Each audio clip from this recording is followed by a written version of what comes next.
Meus irmãos, graça e paz a todos, estamos aqui para o segundo vídeo dessa maravilhosa, extraordinária obra, a Trindade na Escritura, História, Teologia e Adoração. Lançamento da editora Vida Nova, uma obra que vai ser referência em relação a esse assunto. Uma referência, porque é uma introdução detalhada, magnífica sobre esse assunto, que é muito controverso, porque a Trindade é um assunto muito controverso no que diz respeito a você defender.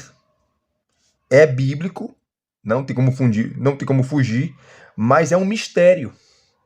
O mistério da Santíssima Trindade. Quem estuda teologia, principalmente cristologia, que envolve a Trindade, sabe disso.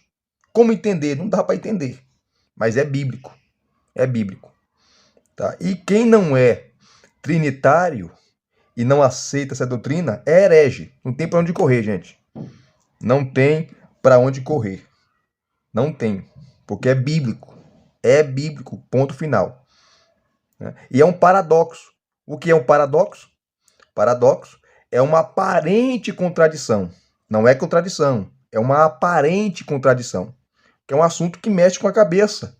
Nenhum teólogo, tá? Você pode pegar os maiores de todos os tempos aí, os grandes teólogos, não vai conseguir definir a Trindade por completo, porque é um mistério. A gente está falando de Deus. De Deus. Vai muito mais além da mente humana e da teologia. E esse segundo vídeo, eu estarei mostrando mais coisas. Assista o primeiro vídeo, que eu não vou falar o que eu falei no primeiro vídeo. Não vou falar. No primeiro vídeo eu falei da quantidade de páginas, 621 páginas, que as folhas são brancas, tá? Deveria ser amareladas, na Vida Nova. Mas tudo bem, tranquilo. São brancas. Mostrei também aqui para vocês, deixa eu ver aqui, só dar uma pincelada rápida, rápida mesmo. Mostrei aqui o sumário, todo o sumário para vocês, tá? Que ele divide em 4 partes, 4 partes. Mostrei para vocês também, no primeiro vídeo, o glossário, bibliografia, o índice remissivo, tem um índice de passagens bíblicas, tá certo? E eu mostrei também para vocês a primeira parte. Assista lá, eu mostrei a primeira parte, né? Fundamentos bíblicos. Mostrei aqui tudo para você, tá? Li algumas coisas também. Maravilhoso. Assista o primeiro vídeo. Se você não assistir, você não vai entender. Que eu não vou repetir no segundo vídeo o que eu já falei no primeiro. Mostrei também um currículo do Robert Letan. Aqui está ele. Tá, o currículo acadêmico dele, currículo privilegiado, né? Grande Robert Letan.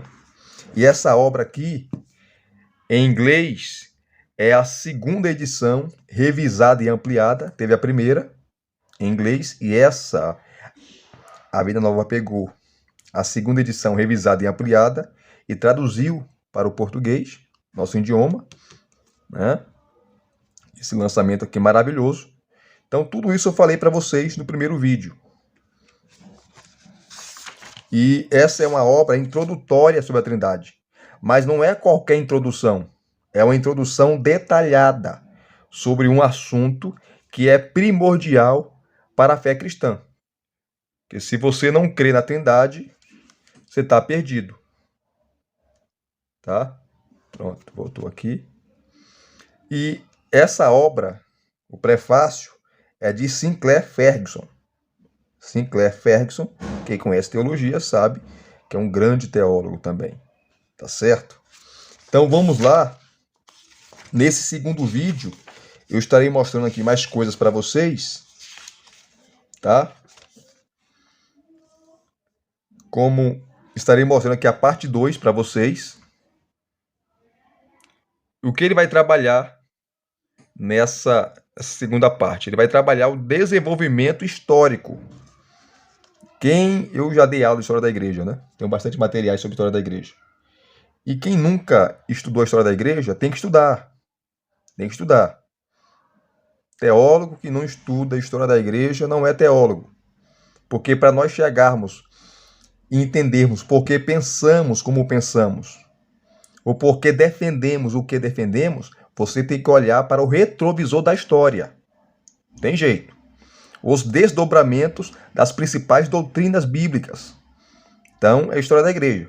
E aqui você tem o desenvolvimento histórico, que ele vai trabalhar.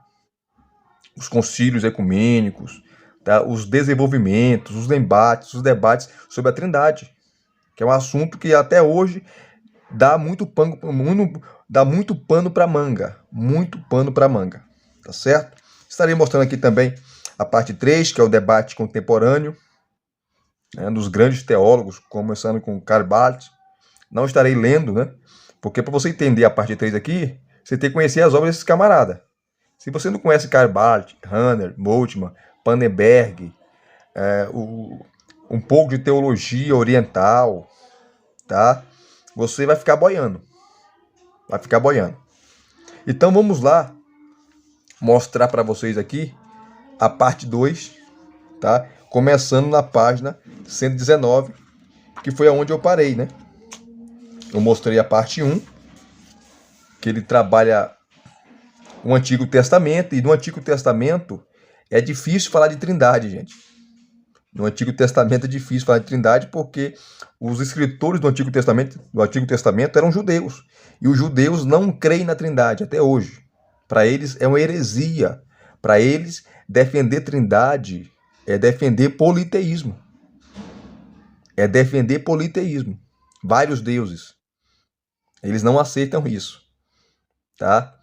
Mas como nós cremos, tanto no Antigo Testamento, no Novo Testamento, e o Novo Testamento revela o Antigo, então nós trabalhamos com alguns textos do Antigo Testamento, aonde dá essa margem a entender essa importante doutrina. Então, nós encerramos aqui, no primeiro vídeo, a parte 1, estamos aqui agora na parte 2.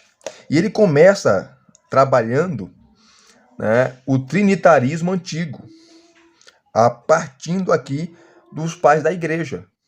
Como os teólogos antigos, ele não vai trabalhar aqui todos os teólogos, né, porque é uma introdução, mas ele trabalha os principais teólogos antigos, Atanásio, Agostinho e por aí vai, Tertuliano, tá? O que eles falaram sobre a Trindade. Então ele começa aqui, ó, abrindo a parte 2, né, dessa obra, o contexto histórico, né, dessa doutrina, sobre o trinitarismo antigo. Ele começa aqui a introdução, e ele já começa falando da cristologia do Logos, a palavra de Deus encarnada, Cristo. Então, só vou aqui dar uma pincelada. Olha o que ele fala aqui, ó. Depois da conclusão do texto do Novo Testamento, os autores cristãos entendem que sua tarefa é defender e explicar como Jesus pode ser um com Deus, ao mesmo tempo que mantém a crença em um só Deus. E aqui foi um desafio, né?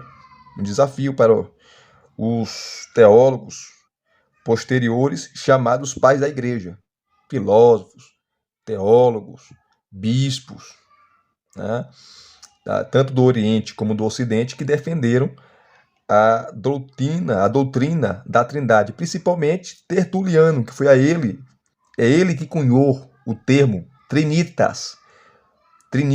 Ele falava latim, não falava grego, e escreveu em latim, não em grego. Tertuliano, que defendeu a Trindade, e foi ele que cunhou esse termo Trindade, porque o termo não é bíblico, não tem lá o nome Trindade na Bíblia, mas o conceito é bíblico. Então, nós devemos muito a Tertuliano, os desenvolvimentos. Depois, outros teólogos foram trazendo mais coisas aí, sistematizando essa importante doutrina. Então, tá aqui, ó. As tríades do Novo Testamento ficaram impressas na mente da igreja, especialmente a fórmula batismal de Mateus 28:19. Contudo, no período pós-apostólico, as implicações disso são raramente analisadas. Geralmente, a tríade é simplesmente declarada. O exemplo mais explícito é a imagem de Inácio, em que os fiéis são como pedras erguidas e colocadas em seu lugar no templo divino pela cruz de Cristo, como se fosse um guindaste, e o Espírito Santo como se fosse a corda.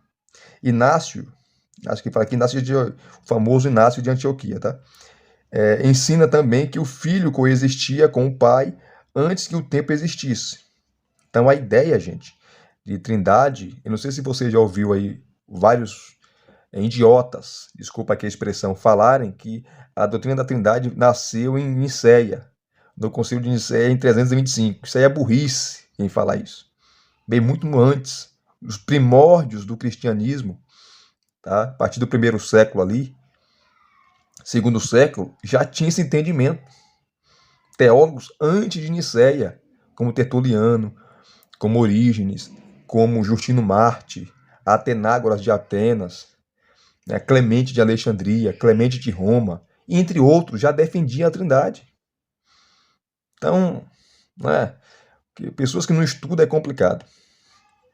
Aí ele fala aqui nessa parte introdutória, né, citando Inácio, ele fala dos pais apostólicos, os pais apologistas, né, entre eles o principal que ele vai trabalhar aqui, que é tanto Justino Marte como o Tertuliano. Depois ele pega aqui, ó, a cristologia do Logos, citando aqui os pais apologistas como Justino Marte, Tassiano, Atenágoras de Atenas e o grande Teófilo de Antioquia. Desses aqui, muitos só conhecem só o Justino Marte, né? Na sua famosa obra Apologia, nas suas apologias. Aí ele começa a trabalhar essa questão. O que os pais apologistas, aqueles que defenderam a fé cristã, falaram acerca de Cristo, do Logos e da sua relação com o Pai. E aqui você tem, ó, nota de rodapé. E nós temos pela editora Paulus, não completa, mas eles estão traduzindo ainda, várias obras dos pais da igreja. Aqueles livros de capa verde, né? São caríssimos. Você tem as obras de Inácio de Antioquia, as obras de Orígenes, você tem as obras de Irineu de Leão e várias obras, várias. São mais de 50 livros. Eu gostaria de comprar, mas eu não tenho dinheiro, porque é muito caro. Muito caro. Essas obras aí da Paulus, né? Da patrística, que é excelente, excelente, para você entender o pensamento dos teólogos antigos. Então, a cristologia do Logos, ele trabalha aqui. O que esses teólogos falaram acerca de Cristo, da Trindade, e ele começa aqui falando do grande teólogo. Você já ouviu falar sobre ele? Tem aqueles que nunca estudaram teologia ou conhecem só o básico, já ouviu falar sobre ele, Irineu de Leão, tá? Que viveu aí entre os anos 130 a 200 depois de Cristo. Tá? Aqui ele fala do grande bispo de Leão, viveu ali na Gália. Hoje a Gália é a França, né? É a atual França. E na sua famosa obra Contra as Heresias, essa obra você pode adquirir pela editora Paulus, as obras de Irineu de Leão, Contra as Heresias, onde ele bate pesado, defendendo aí a igreja e o conceito também trinitário e o Irineu de Leão, ele veio antes de Tertuliano, viu? Ele veio antes de Tertuliano, defendendo a igreja contra o gnosticismo, enfim. Então ele fala aqui de Irineu de Leão, citando aqui as suas defesas, né? Ou a sua defesa. Aí os pontos principais de Irineu de Leão. Ele tendia a... Claro que o vocabulário daquela época estava no início, né, gente? E o desenvolvimento da Trindade foi no decorrer, é o conceito bíblico, como eu falei no início, mas os desdobramentos foram sendo acrescentados por outros teólogos. E o Irineu de Leão, ele fala do Pai, do Filho e do Espírito Santo, principalmente do Filho e do Espírito Santo, como as duas mãos do Pai. O Cristo como braço direito e o Espírito como braço esquerdo. ele falando por metáfora, analogias, eles usavam muito isso, os pais da igreja, né? Para tentar explicar esse mistério da doutrina da Trindade e contrapondo o gnosticismo e outros heréticos, tá? Que iam contra essa verdade. Então você vai ver que os pontos principais de Irineu de Leão, eu não vou ler por causa do tempo, tá, gente? Aqui, ó, explicando a forma que o Irineu de Leão defendeu esse conceito bíblico trinitário. E, por último, aqui ele fala da sua contribuição, tá? Terminando, ele vem com Tertuliano, que foi o principal teólogo e foi ele que cunhou. Ele escreveu em latim, ele não falava grego. Era um advogado ali de Cartago, Tertuliano de Cartago. Cartago foi a cidade que ele nasceu. Era um advogado brilhante, uma mente brilhante, que um dos maiores teólogos da história e também um dos mais injustiçados, que ele depois defendeu Montano, daquela famosa heresia, não dá para explicar aqui, o montanismo, né? O montanismo que ele aderiu, e por causa disso ele é muito rechaçado, né? Inclusive a Paulo está devendo para nós as obras de Tertuliano, cadê?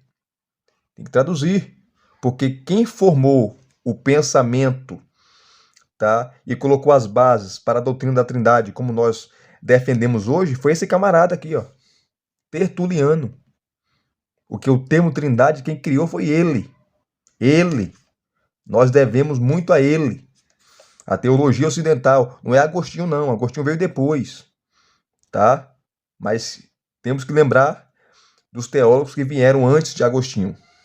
Então, Tertuliano, do ano 160 a 220. Então, ele dá um resumo aqui sobre a sua teologia, o que ele defendia. E muitos acusam Tertuliano dizendo que ele era modalista, né? Defendia a heresia modalista. Isso é uma mentira, ou sabelianismo, né? O famoso unicismo. Não, ele não defendia isso. É entender errado a obra dele. Então ele explica aqui, Tertuliano, onde ele nasceu, várias obras que ele escreveu, mas uma que ele escreve contra Práxias. Né? Esse Práxias, ele defendia que quem morreu na cruz foi o pai. O pai foi crucificado. Aí ele escreve essa obra contra Práxias, falando que não.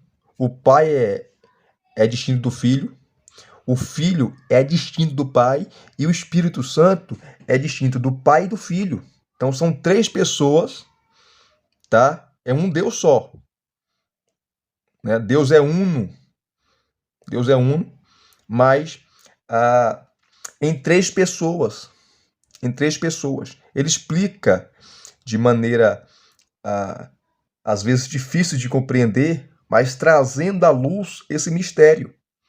Né? Então essa ideia que nós defendemos hoje de trindade, conceito trinitário, veio dele, Tertuliano. Depois outros teólogos, outros grandes teólogos, vão expandir essa ideia.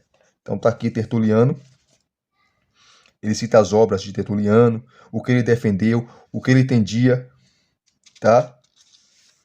E ele fala aqui, ó, a heresia de Práxias, que entendia que o pai era o próprio filho, o filho é o próprio pai, é uma loucura, tá? A heresia que Tertuliano combate aqui é o patripassionismo. Patripassionismo. A ideia de que quem sofreu na cruz foi o pai. Olha só. Então, Cristo, o filho, era o próprio pai sofrendo. Olha que loucura. E Tertuliano é contra isso, bate de frente com isso. É uma heresia.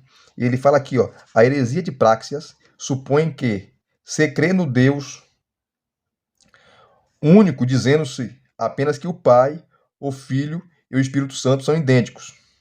A fé cristã, ao contrário, diz que a unidade de Deus é uma trindade. Tertuliano que conhece a frase, né? A unidade de Deus é uma trindade. Um em essência, só há um Deus, trino em personalidade. Aqui, ó, Tertuliano, ele fala aqui, ó, Tertuliano foi o primeiro a usar o termo trinitas. né, do latim, que ele escreveu em latim, não falava grego. Trindade. Foi ele que criou essa frase. Os três são três, não em condição, mas em grau, dizia Tertuliano. Não em substância, mas na forma. Não em poder, mas no aspecto. Ainda assim, são uma única substância. Unius autem substantiae, em latim. Uma condição e um poder na medida em que um é Deus. Essa declaração é de enorme interesse sob vários ângulos. Ela revela o que se acreditava no início do século III. Além disso, Tertuliano cria um novo vocabulário, um legado duradouro para a Igreja Ocidental. Termos como trindade, pessoa e substância orientarão o debate de modo permanente. Então, ele que criou, nós devemos a ele. Nós devemos a ele, a esse homem, né? Louvado seja Deus pela vida de Tertuliano e de grandes, como aqui o Irineu de Leão, Justino Marte, entre outros. Mas o Tertuliano que cunha o termo trindade, inventa, tá? Não só esse termo, mas como a substância, a pessoa, que ele chama de persona. Ele que criou esses termos. Olha a mente do cara, gente. Isso aí no século III, ano 200 e alguma coisa ali, que ele, o final do primeiro século para o segundo século, terceiro século ali. Veja que mente brilhante, né? Desses homens aí. Aí ele continua falando aqui, ó, sobre Tertuliano, deixa correr, por causa do tempo, como ele entendia, né? É claro que nenhum teólogo conseguiu fechar o assunto, gente, porque é um mistério mesmo. Você entender Deus, ninguém entende Deus. A teologia não entende Deus, só em parte, porque Deus é infinito, tá? É infinito. Então, nós que estudamos e os grandes teólogos arranham a superfície, né? Mas não dá para chegar à profundidade. Não dá para chegar, porque estamos falando de Deus, de Deus. Depois de ele falar aqui, ó, de Tertuliano, ele vai falar de Orígenes.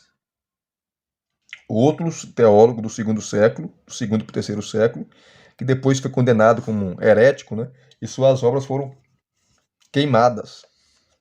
Queimadas. Era assim, quando o teólogo era considerado herege, as suas obras perdiam autonomia, autoridade, e eram queimadas, jogadas fora, rasgadas. Então, muitas das obras de Orígenes se perdeu, né? Mas em relação à Trindade, ele foi muito importante.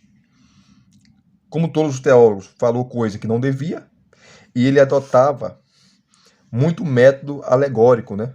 Que veio da famosa escola de Alexandria, de interpretação, o método alegórico. Então, ele fala aqui de Orígenes, foi um teólogo importante, principalmente em relação aí à Trindade e o que ele entendia, né? Sobre o Pai, o Filho e o Espírito Santo, usando aqui ilustrações, tá? A geração eterna do Filho, segundo o conceito de Orígenes, ele explica aqui as questões principais da sua teologia.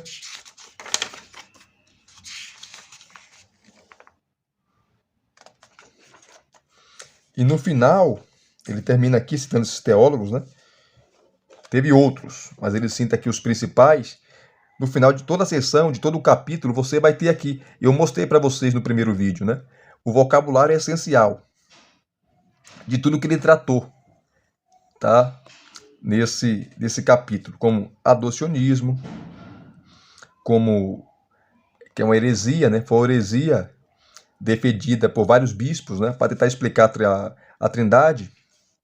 E o adocionismo vem de adoção, que Jesus nasceu um homem normal, como todo ser humano nasce, e depois, por meio do batismo, ele foi adotado pelo Pai. E essa heresia adocionista foi condenada. Depois o docetismo, que é a heresia que entendia que Jesus não tinha um corpo humano, e não era homem, ele só tinha uma aparência humana. Era como se fosse um fantasma. Se você colocasse a mão em Jesus, a sua mão atravessava. Que ele não tinha um corpo físico, ele tinha uma aparência só. Isso é uma loucura, né? Por isso que você vê a primeira carta de João combatendo o docetismo, o próprio Evangelho de João combatendo o docetismo. Lá no capítulo 21, quando Jesus aparece ali aos discípulos e Tomé está presente, ele manda Tomé tocar nele. Toca aqui na minha mão, nos cravos. Toca aqui no lado direito, onde o soldado romano vazou, furou com a lança. Veja que eu tenho carne. Veja que eu tenho osso. E espírito não tem carne, não tem sangue. João escreve isso para combater o docetismo. Jesus era homem e plenamente Deus. O dualismo, as emanações, aqui combatendo o gnosticismo, questão da filioque, geração, gerado, não gerado, gnosticismo, como eu falei para vocês, modalismo, relações, subordinacionismo, as heresias que surgiram ali, né? E ele sempre cita aqui para reflexão que duas perguntas, né? E a sugestão de leitura. E a obra aqui que ele cita não temos em português, né? Que envolve ali o Nicéia, o Concílio de Nicéia, o primeiro concílio ecumênico. Primeiro concílio ecumênico. Terminando isso, ele começa a controvérsia ariana, que culminou no primeiro concílio ecumênico, o Concílio de Nicéia, em 325, que foi convocado pelo imperador Constantino. E nós não temos os documentos desse concílio, se perdeu, gente. Se perdeu. Então, há um debate muito grande de quantos bispos tinham ali. Nós não sabemos. Uns falam que foi 200, outros falam que foram 250, 300, 350. Não sabemos. Não sabemos quantos bispos tinham ou foram convocados ali em Nicéia para tratar da controvérsia ariana e outros assuntos. Nós sabemos muito sobre Nicéia por meio de bispos que estiveram lá, como Atanásio, que tinha 27 anos. Ele estava lá, ele era diácono, tá? Ele era assessor, vamos falar assim, do bispo Alexandre, que era o bispo primaz de Alexandria, e ele veio com Alexandre, novo, com 27 anos, acompanhando Alexandre, no concílio de Nicéia. E ele fala depois sobre isso, né? Então nós temos os relatos sobre Nicéia por meio desses camaradas, dos pais da igreja. Atanásio e outros, né? Então a controvérsia ariana, aqui ele vai trabalhar o que foi a controvérsia ariana. E ele fala que Ário não foi tão importante assim como outros historiadores falam. Porque depois da morte de Ário, você não vê aqueles que defendiam as suas ideias citando o nome dele. Então Ário, ele não foi tão importante assim como alguns defendem. Ele fala aqui, o Robert Letan. E Ário defendia o quê? Rapidamente aqui. Ário defendia que Jesus foi criado, que houve um tempo na eternidade que só existia o Pai. Né? O Pai era sozinho, e depois o Pai cria o Filho e automaticamente o Espírito Santo. Essa heresia hoje é defendida pelas Testemunhas de Jeová. Jesus como um Deus menor, um Deus criado. Essa era a posição de Ário, né? Então está aqui a controvérsia ariana, como eu falei para vocês, culminou no concílio de Nicéia, né? Para resolver a questão. Aqui ele fala sobre Ário. Quem foi esse camarada? Ele era presbítero ali de Alexandria.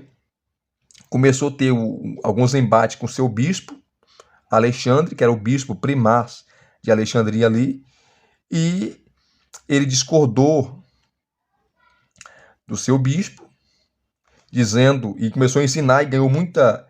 E como ele tinha uma habilidade para falar, era um bom orador, tinha uma boa oratória, retórica, muita gente começou a defender ele, Ário. Inclusive vários bispos, né? E por incrível que pareça, depois do concílio de Nicéia, ou até em Nicéia mesmo, até o bispo Eusébio de Cesareia era simpatizante de Ário, das suas ideias. Sabiam disso?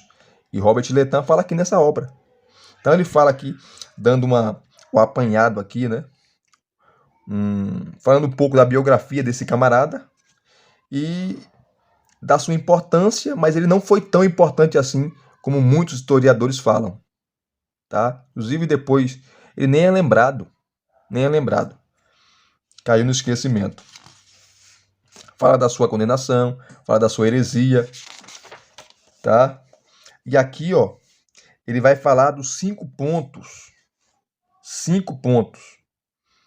que você pode resumir a teologia ou a cristologia de Ario. É interessante que nós temos, e aqui eu tenho que ser justo, né? E o Letan também que você não tem nada de Ario falando. Você tem as ideias dele sobre Cristo pela boca e pelos escritos de seus oponentes.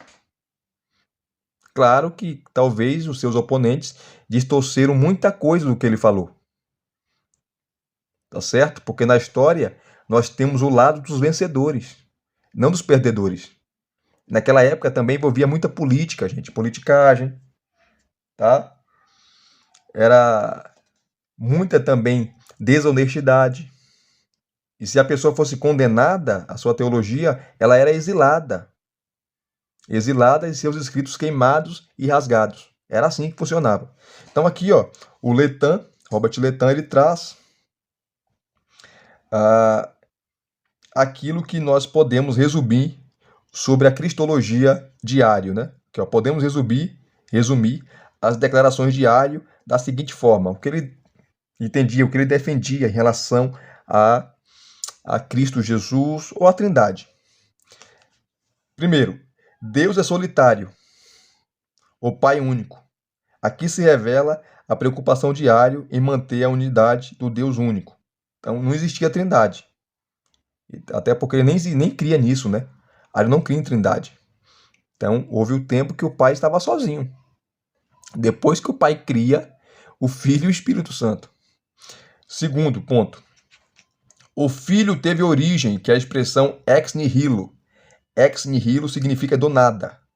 O Filho teve origem, né, ex nihilo, do nada. Houve um tempo, a famosa frase de Ario, né? Houve um tempo em que ele não existia. Ele quem? O Filho. Só existia o Pai. Foi criado, aqui que teve o problema, né? Que o Filho foi criado existindo pela vontade de Deus. Antes de ser criado, não existia.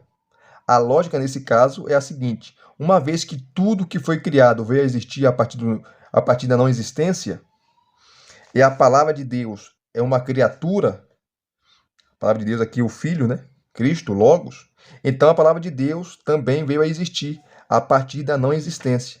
Portanto, Deus nem sempre foi Pai, porque antes de criar o Filho, ele estava só. Então Deus se tornou Pai. Então aquela ideia que nós cremos, que a filiação de Cristo com o Pai é eterna, ele não cria nisso, Ario. Houve um tempo que o Pai não era Pai. E por que não era Pai? Porque não tinha filho. Ele só se tornou Pai depois que criou o Filho. Então era o que Ario defendia. E é heresia, né, gente? É heresia. A filiação é eterna. Então, a igreja demorou aí 60 anos para definir e para erradicar a heresia ariana. 60 anos, é muito tempo. Deus fez, terceiro ponto, né, da teologia de Ario, da sua cristologia. Deus fez uma pessoa. Deus fez ou criou uma pessoa. Nesse caso, a palavra, o Espírito e o Filho. Quando quis criar. Em resumo, ele criou por um intermediário. Quarto ponto. A palavra tem uma natureza mutável. Então ela muda. E permanece boa, livre.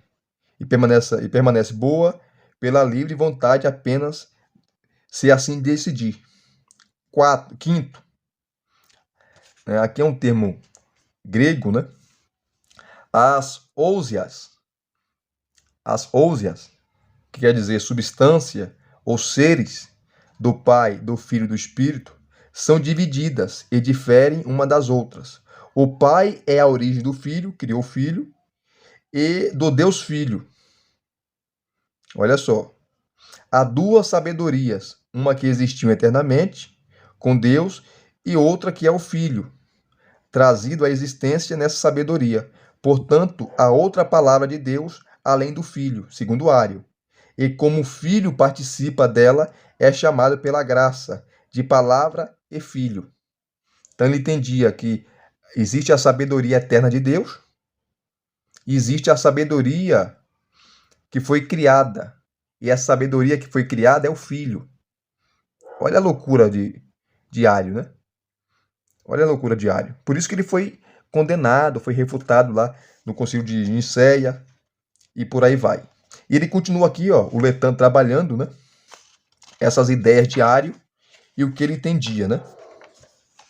Dando um resumo aqui muito bom. Aqui ele vai falar dos primórdios do arianismo. Ó, os que seguiram Ario, e aqui ele coloca entre colchetes, tá? Dificilmente poderíamos chamá-los de seguidores de Ario, por quê? Porque eles não citam Ario. Então, Ario não teve tanta importância assim, como muitos pensam. Ario não teve tanta importância assim. Então, essas pessoas serem chamadas de discípulos de Ario é um pouco forçado, porque em nenhum momento eles citam Ario para reivindicar alguma coisa. Inclusive, eles mudaram muita coisa daquilo que Ario entendia, né? Os seus, entre aspas, discípulos. Então, eles defendiam os seguintes princípios. Está aqui os princípios. Ele vai citar 6 princípios que, depois da morte de Ario, os, entre aspas, né, seus sucessores, né, seguidores, defendiam. Está aqui, ó. Eu não vou ler, gente, por causa do tempo, tá? Mas você pode pausar aí. Você pode pausar o vídeo aí. Pausa aí, por gentileza, para você ler esses 6 pontos daqueles que iam contra a doutrina da Trindade, os arianos, tá? Que entendia que Jesus é criado, ele foi criado, ele não é eterno, nunca foi eterno, a filiação não é eterna, ele foi criado e passou a existir. Então, aquela ideia que eu falei para vocês, houve um tempo que o pai não era pai, ele só se tornou pai quando ele criou o próprio filho. Olha a loucura que isso vai, né? Isso desencarreou. Como eu falei para vocês, durou 60 anos para a igreja definir isso aí. A briga foi boa. A briga foi boa. Várias obras foram escritas, refutando o arianismo. O pau quebrou. Essa é a verdade. Então tá aqui, ó. Os 6 pontos dos arianos. Ele continua falando, tá? Depois ele faz uma comparação entre Orígenes e Ario, lembrando que Orígenes foi acusado de muita coisa, ele não defendeu, e Ario e Orígenes não tinha nada a ver.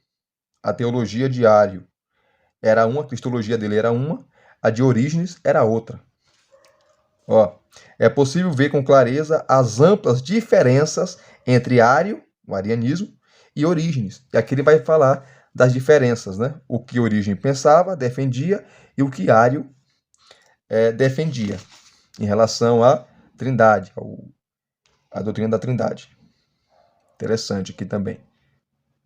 Deixa eu correr aqui por causa do tempo. Ele só lista aqui, ó, 5 pontos entre ambas cristologias, Ario e Orígenes. Depois o credo de Nicéia. Credo é uma confissão de fé, tá? Depois esse credo vai ser modificado ou acrescentado no segundo concílio ecumênico, o concílio de Constantinopla, que aconteceu em 381. Constantinopla se tornou a nova sede do império, não era mais Roma. E quem mudou essa sede foi Constantino, no ano 330, que ele construiu essa nova capital do império, se auto-homenageando, né? Constantinopla, em homenagem a ele, Constantino. Então, o credo de Nicéia. Depois ele vai falar aqui, ó, inexatidão terminológica. Vai falar dos termos, tá? Que os teólogos criaram. Não eram termos bíblicos, né? Mas eles criaram para tentar explicar a doutrina da Trindade, o mistério da doutrina da Trindade, como o termo homoousios, homoiousios, enfim. Ele vai explicar aqui termo por termo.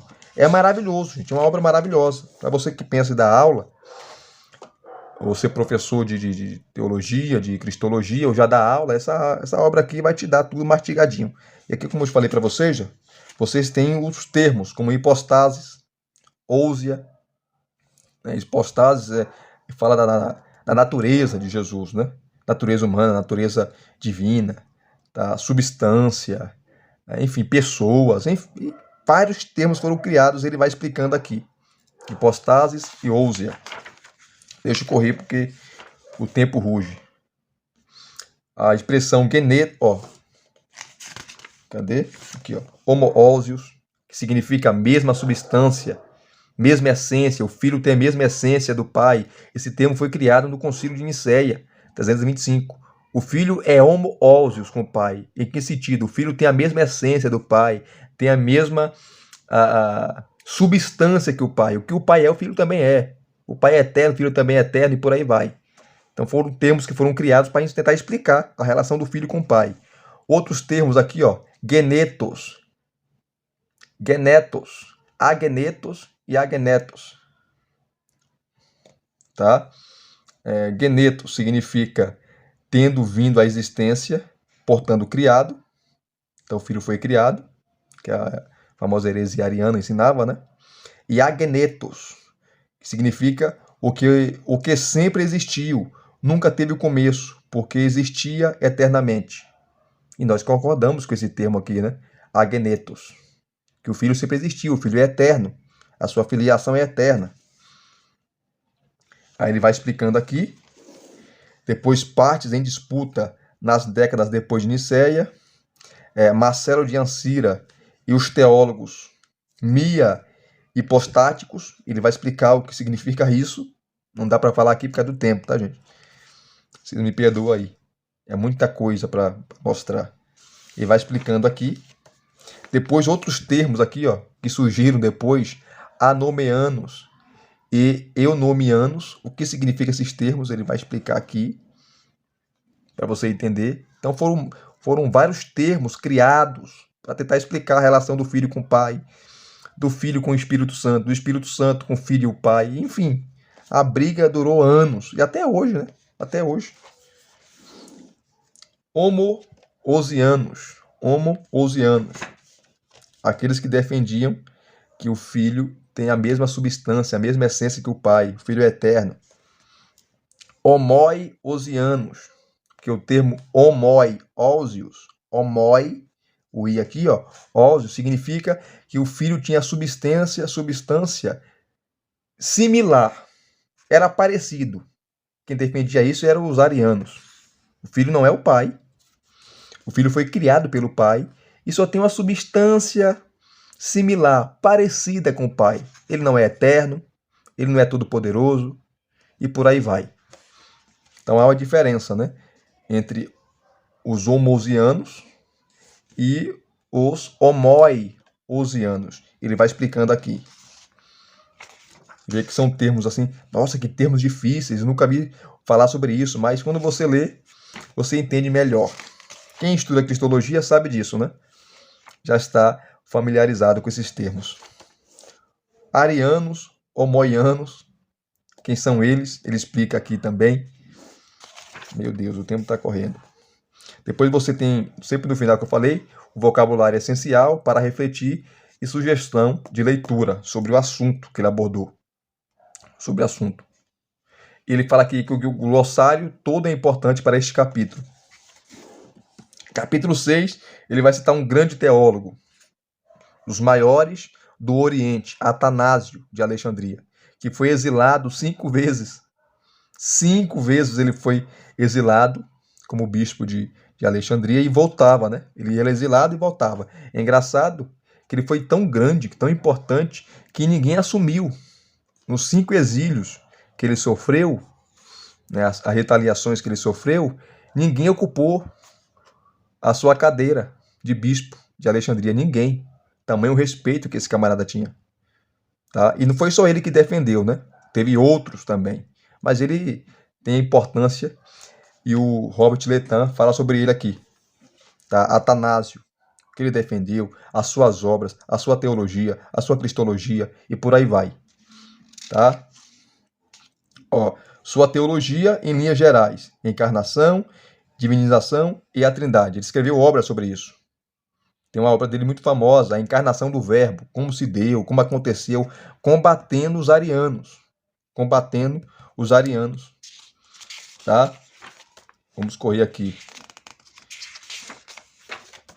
tá? O que ele falou, Atanásio, da humanidade de Cristo. Lembrando que ele morreu antes do concílio de Constantinopla, né? Que trabalhou ali a divindade do Espírito Santo, no ano 381. Ele morreu antes, né? 8 anos antes do concílio. Ele teve 45 anos de bispado, né?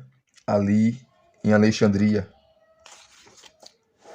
O Filho é um ser com o Pai. Ele defendeu isso, Atanásio, nos seus escritos, nas suas obras. Olha só, as pessoas da Trindade são indivisíveis.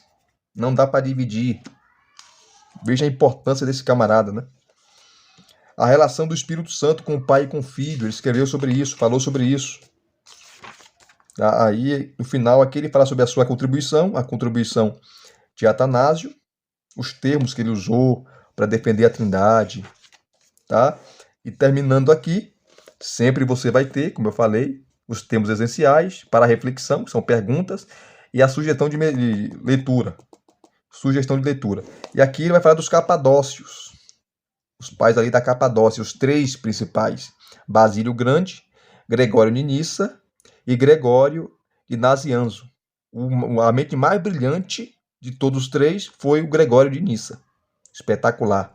Então a contribuição também dos capadócios é brilhante. Você falar de cristologia, estudar a história da igreja, estudar sobre os concílios ecumênicos, estudar sobre a Trindade, não citar os capadócios, você não sabe o que é a história da igreja. Então ele vai explicar aqui quem foram os capadócios, quem foi Gregório Grande, quem foi Gregório de Nissa, quem foi Gregório de Nazianzo, os grandes pais capadócios, né? Eles dão aqui uma introdução. Vai falar de Basílio Grande, que viveu entre 330 e 379 depois de Cristo, tá? Basílio Grande. Deixa eu correr porque o tempo voa. Gregório de Nissa, o mais brilhante de todos. Maravilhoso. Esse cara era um gênio, né? Esse cara foi um gênio. Uma mente assim, coisa de Deus mesmo. E vai falar do outro aqui, ó. Gregório de Nazianzo, que ele era mais um monge, né? Gostava de viver isolado, tá? Não gostava de muito de relações com pessoas, né? Gostava de viver isolado. Era um monge. Mas teve as suas contribuições nos seus escritos também acerca da pessoa do Espírito Santo e da Trindade. Ele fala quem foi esse camarada. A contribuição dos capadócios. Aí ela acaba aqui. Você tem os termos essenciais e sugestão de leitura, né? Olha só. Aí você tem o Concílio de Constantinopla, que é o segundo concílio ecumênico, 381, o que aconteceu ali, trabalhou a divindade do Espírito Santo e outras questões importantíssimas, tá certo? O concílio, o credo, o famoso credo niceno constantinopolitano, muito famoso, muito conhecido. A teologia do credo, elementos constitutivos do acordo trinitário, importantíssimo, um ser, 3 pessoas,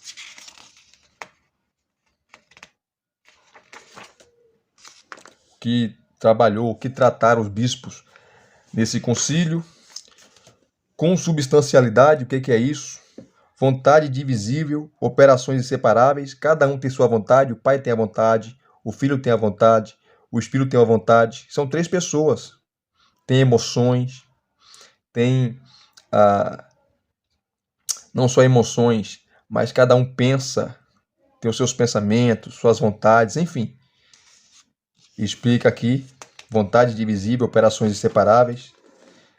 Pericoreses, a relação, você tem um pericorese, né? Fala da relação das três pessoas, da relação íntima das três pessoas, do Pai, do Filho e do Espírito Santo. Não há desacordo entre a Trindade, não há briga entre a Trindade, não há vaidade, soberba, arrogância, um querendo ser maior que o outro. Não. O Filho glorifica o Pai glorifica o Filho e o Espírito Santo glorifica ambos. Enfim, pericorese. Geração eterna e processão eterna. O concílio tratou sobre isso. Muita coisa, né? E nessa época já tinha um cano bíblico já. O cano já havia sido fechado. O Novo Testamento. Maravilhoso. Então é muita coisa, gente. Tá? O que significa a expressão táxis? Que refere aqui à relação entre os três. Pai, Filho e Espírito Santo. Os resultados. Meu Deus. Depois ele acabar aqui de terminar esse assunto, ele vai falar do grande teólogo Agostinho, que escreveu a sua famosa obra, que é a leitura obrigatória sobre a Trindade. É obrigatória. Né? Agostinho de Hipona. É considerado o maior teólogo de todos os tempos. Tá? Grande teólogo. Escreveu coisa que... muita besteira também, né? Falou muita besteira, porque nenhum teólogo é infalível, mas era extraordinário mesmo. Agostinho de Hipona tem que tirar o chapéu para ele. Tem que tirar o chapéu. O camarada foi importantíssimo daquilo que escreveu. Ele vai trabalhar Agostinho de Hipona, o que ele defendeu, o que ele cria em relação à Trindade, tá? A doutrina católica da Trindade. O Filho é da mesma substância que o Pai. O Espírito Santo é consubstancial com o Pai e o Filho. A encarnação, a relação entre o Pai, o Filho e o Espírito Santo. O Filho é inferior ao Pai? Uma pergunta, né? Diferenças entre o envio do Filho e do Espírito Santo em oposição às teofanias, que ele trabalhou também o contexto do Antigo Testamento, Agostinho. Ilustrações trinitárias. Né? Os pais da igreja usavam muitas ilustrações para falar da Trindade. E todas elas têm falhas, tá, gente? Porque, como eu falei no início do vídeo, você fala de Deus. Então é difícil, né? Então todas as ilustrações são falhas. Mas eles tentando explicar a Santíssima, o mistério, né, da Trindade. Ilustrações trinitárias, está aqui, Agostinho de Hipona. Agostinho em seu legado, deixou um legado eterno, imortal, até hoje é citado. E aqui ele termina, sempre com os termos essenciais, perguntas para reflexão e sugestão de leitura. O Oriente e o Ocidente, a controvérsia da cláusula filioque. Essa eu vou mostrar no próximo vídeo. Vou fazer o terceiro vídeo dessa obra aqui. Vou ter que fazer o terceiro vídeo para não ficar incompleto. Então vou mostrar aqui, tá? Eu vou até marcar aqui, ó, para eu não esquecer. Vou até marcar aqui, ó. Cadê a controvérsia filioque? Vou marcar aqui, ó. Pronto. Marquei aqui, onde eu vou começar no terceiro vídeo. E se vocês gostaram do segundo vídeo, desculpe pelo tempo, mas uma obra como essa não tem como você falar em 10 minutos, 20 minutos, não tem como, uma obra maravilhosa. A melhor introdução que nós temos em português sobre a Trindade, disparado. A Trindade na história, na escritura, história, teologia e adoração, de Robert Lethan, o segundo vídeo. Deixa aqui o seu like, deixa aqui as suas avaliações, se você gostou, se você não gostou, seus comentários. Se inscreva no canal se você não é inscrito e acione o sininho para receberem todas as notificações, tá bom? Graça e paz mais uma vez. Muito obrigado a todos. Até os próximos vídeos.